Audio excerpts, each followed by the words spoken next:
Hello everyone, welcome to my YouTube channel SVMLD Point. Today we discussed about Escherichia coli, जिसको हम short form में पढ़ सकते हैं ई कोलाई। उनके बारे में आज पढ़ने वाले हैं हम। वो एक ऐसा टॉपिक होता है, वो माइक्रोबायोलॉजी के लिए बहुत इंपॉर्टेंट टॉपिक होता है दिस एग्जाम के लिए। तो पहले हम पढ़ने वाले हैं आज Escherichia coli, ई कोलाई के बारे में। पहले हम जानेंगे उनका मॉर्फोलॉजी के बारे में।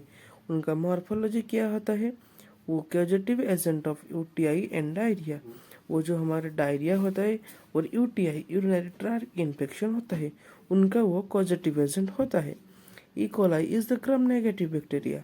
वो जो ई कोलाई होता है वो एक ग्राम नेगेटिव बैक्टीरिया होता है। It is a rod shape bacteria. It इसका शेप होता है रॉड शेप, जिस लाइक ऐसे दिख रहा है Escherichia coli. It is about 1.5 micrometer long and 0.5 micrometer wide. उनका 1.5 लॉन्ग होता है, 1.5 माइक्रोमीटर एंड 0.5 मीटर वाइड होता है। It is single standard rods. It ill वो एक सिंगल स्टैंडर्ड रॉड शेप होता है। दूसरे उसके बाद कल्चर के बारे में जानेंगे। It is anaerobic in nature. उनका नेचर एनारोबिक होता है। It is non sporing and motile, maybe not motile. वो एक नॉन स्पॉरिंग बैक्टीरिया होता है एंड वो maybe motile, maybe non motile हो सकता है। वो जो ई कोलाई होता है वो एलबी मीडिया को यूज करते हैं हम ई कोलाई के लिए। उनका मतलब Luria broth media. The pH of E. coli is 7.2 to 7.8. It can be growth in 23 to 40 degree Celsius. और जो ई कोलाई होता है वो 23 डिग्री से 40 डिग्री तक ग्रो कर सकते हैं। उनका ऑप्टिमम टेम्परेचर 37 डिग्री होता है। उसके बाद बायोकेमिकल टेस्ट के बारे में जानेंगे। It is the indole positive. वो इंडल पॉजिटिव होता है, कार्टेलेज पॉजिटिव होता है, यूरेज नेगेटिव होता है। उसके बाद जानेंगे हम उनका पाथोजेनेसिस के बारे में। उनका पाथोजेनेसिस क्या हुआ, क्या है पाथोजेनेसिस में, अभी हम जानेंगे। It is the causes UTI, diarrhoea, pyogenic infection and septicaemia. वो जो ई कोलाई होता है वो कॉजेटिव एजेंट ऑफ यूटीआई। वो यूटीआई कॉजेस करता है, urinary tract infection and diarrhoea causes करता है, एंड पाइलोरिक इन्फेक्शन भी कॉजेस करता है, एंड सेप्टिसिमिया भी वो करता है। It is enter in the body in two categories, pathogenic E coli and intestinal E coli. वो दोनों पार्ट से हमारे बॉडी को एंटर करता है। एक की नाम है E coli, pathogenic E coli and intestinal E coli. वो जो दोनों होता है वो दोनों की मदद से एंटर करते हैं हमारे बॉडी में। वो इट कंटेंट टू ग्रुप्स। वो दोनों ग्रुप कंटेंट करते हैं, urinary pathogenic and meningitis. Urinary pathogenic and meningitis वो दोनों ग्रुप वो कंटेंट करता है। उसके बाद जानेंगे हम लैब डायग्नोसिस के बारे में। उसके लिए हम क्या लैब डायग्नोसिस करते हैं।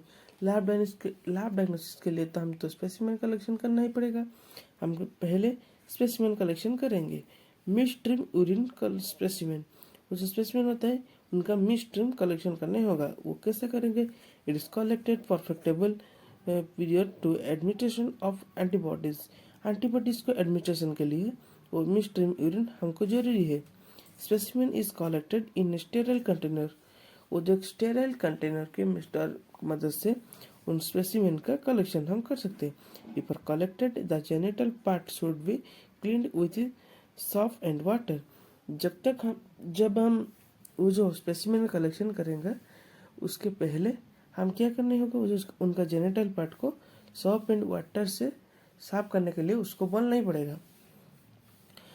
The men returns to foreskin of penis, वोर्सल और men should keep labia part। किसका वॉश करना होगा? जो फोरस्किन होता है मेल का पेनिस के, उनको, और लाबिया पार्ट का फीमेल का, वो वॉश करने के बाद स्टेराइल कंटेनर में स्पेसिमेन कलेक्शन कर सकते हैं। The first portion of urine should be passed then midstream urine will collected. पहले कुछ यूरिन को हम निकाल देंगे, उसके बाद जो मिडिल में जो यूरिन आएगा उसको कलेक्ट करके लैब में हम दे सकते हैं। कैथेटर स्पेसिमेन, जिस पेशेंट का कैथेटर लगा हुआ है उनका कैसे हम कलेक्शन करते हैं। Urine should be collected from the catheter, urine को कैथेटर में हम कलेक्शन कर सकते हैं टेस्ट के लिए, but not collected in bag. जो यूरिन स्टोर होता है जो इनके बैग में, उनमें से यूरिन कलेक्टेड नहीं करते हैं हम। The catheter should not be toss the container. जब हम कैथेटर से कलेक्शन करेंगे, कैथेटर को मत टच करने के लिए, मत टच करना कंटेनर से, क्योंकि वो जो कंटेनर में टच करेगा तो ज़्यादा बैक्टीरिया आ जाएगा, वो रिपोर्ट गलत आएगा। इन्फांट का कैसे हम उनका सैंपल कलेक्शन करते हैं। It clear the genital part of horse specimen. जो इन्फांट होते हैं उनका जेनिटल पार्ट को पहले क्लीन करेंगे। Another produce of collecting specimen in infection is suprapubic aspiration. वो सुपरप्यूबिक एस्पिरेशन की मदद से वो इन्फेंट का स्पेसिमेन हम कलेक्शन कर सकते हैं। उसके बाद माइक्रोस्कोपिक टेस्ट के बारे में हम जानेंगे। उनका माइक्रोस्कोपिक टेस्ट क्या है। Urine is centrifuge at deposit in examined under the microscope for detecting pus cell. वो पॉस सेल जो होता है हमारे यूरिन में, उनको पता लगाने के लिए हमको क्या करना ही पड़ेगा। पहले यूरिन को सेंट्रीफ्यूज करना ही होगा, उसके बाद माइक्रोस्कोप में एग्जामिन दिखना ही पड़ेगा पॉस सेल कितना है। Erythrocyte, epithelial cell and bacterial cell are detect in microscope. वो जो माइक्रोस्कोपिक टेस्ट होते हैं उनमें से एरिथ्रोसाइट, एपिथेलियल सेल, उसको भी हम पता कर सकते हैं। उसके बाद आया कल्चर। वो कल्चर में हम क्या करेंगे, यूरिन कल्चर करके as urine is a good culture medium. Urine test के लिए कल्चर एक बहुत अच्छा सा मेथड होता है। It should be reaches in lab with minimum delay. जितना तक हो सकता है यूरिन को लैब में पहुंचा कर उनका टेस्ट करना ही पड़ेगा। यूरिन कलेक्शन करने के बाद जितना जल्दी हो सकते यूरिन को लैब में देना पड़ेगा आपको। For culture part of the specimen use culture and rest minimum इविडेट इन माइक्रोस्कोपिक टेस्ट। पहले जितने हमको आवश्यक है उनका स्पेसिमेन का जो यूरिन दिया है उनको माइक्रोस्कोपिंग करेंगे, कल्चर करेंगे, दूसरों को माइक्रोस्कोपी के लिए भेज देंगे। For culture standard loaf technique is most important. वो कल्चर मेथड के लिए स्टैंडर्ड लॉफ टेक्निक बहुत इम्पोर्टेंट होता है। ब्लड अगर एंड मैकेनिक अगर यूज इन दिस, वो जो मेथड होता है कल्चर मीडियम में, हम क्या करते हैं ब्लड अगर एंड मैकेनिक अगर को इस्तेमाल कर सकते हैं। इनके लिए हमको 37 डिग्री सेल्सियस में इंक्यूबेट करके 20 आवर तक रखना ही होगा। नेक्स्ट डे जब भागा बैक्टीरिया वो फॉर्मिंग करता है कॉलोनीज। वो जो हमारे ब्लड अगर होता है वो कॉलोनी फॉर्मेशन करने के लिए अच्छा होता है, पर मैकेनिक अगर कॉलोनी फॉर्मेशन के लिए अच्छा नहीं है। के लिए बाइक जो तो कॉलोनी फॉर्मेशन किया तो वो कल्चर में उनका यूरिन में इकोलाई है, नहीं किया तो वो नहीं है। Biochemical reaction, the E coli detected in gram stain and slide agglutination test. वो slide agglutination test and gram stain की मदद से इकोलाई को भी हम डिटेक्ट कर सकते हैं। Antibody sensitivity test, several scanning method of are used to due to antibodies. Antibody detect करने के लिए सेवरल स्कैनिंग मेथड हम अप्लाई करेंगे और एंटीबॉडी सेंसिटिव मेथड हम यूज। उसके बाद ट्रीटमेंट के बारे में हम जानेंगे। Very careful choice food and water. Carefully हम वाटर को और फूड को चॉइस करना ही होगा।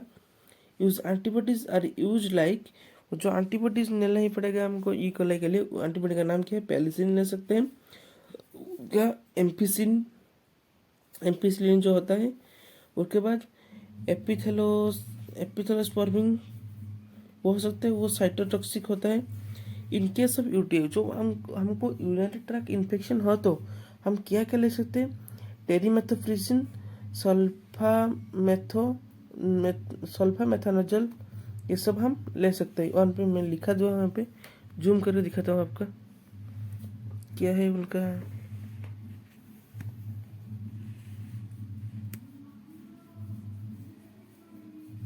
उसके बाद प्रिवेंशन क्या होता है? Maintain proper good hygienic maintain, avoid contaminated food and water. हमारे जो कंटामिनेटेड फूड वाटर होता है इनको एवॉइड करेंगे। और दूसरे जो प्रॉपर गुड हाइजीनिक मेंटेन करना ही पड़ेगा हमको। ये सब करेंगे तो हम ई कोलाई से बच सकते हैं, और नहीं है तो बार बार यूरिन ट्रैक्ट इन्फेक्शन होगा, डायरिया होगा, ये सब बीमार हमको जरूर होगा। तो वीडियो अच्छा लगा तो हमको लाइक कमेंट करना। क्या डाउट है तो कमेंट में बता देना, गलती है तो भी कमेंट में बता देना हम करें। और दूसरे वीडियो के लिए, अच्छे वीडियो के लिए हमारे चैनल को सब्सक्राइब करना।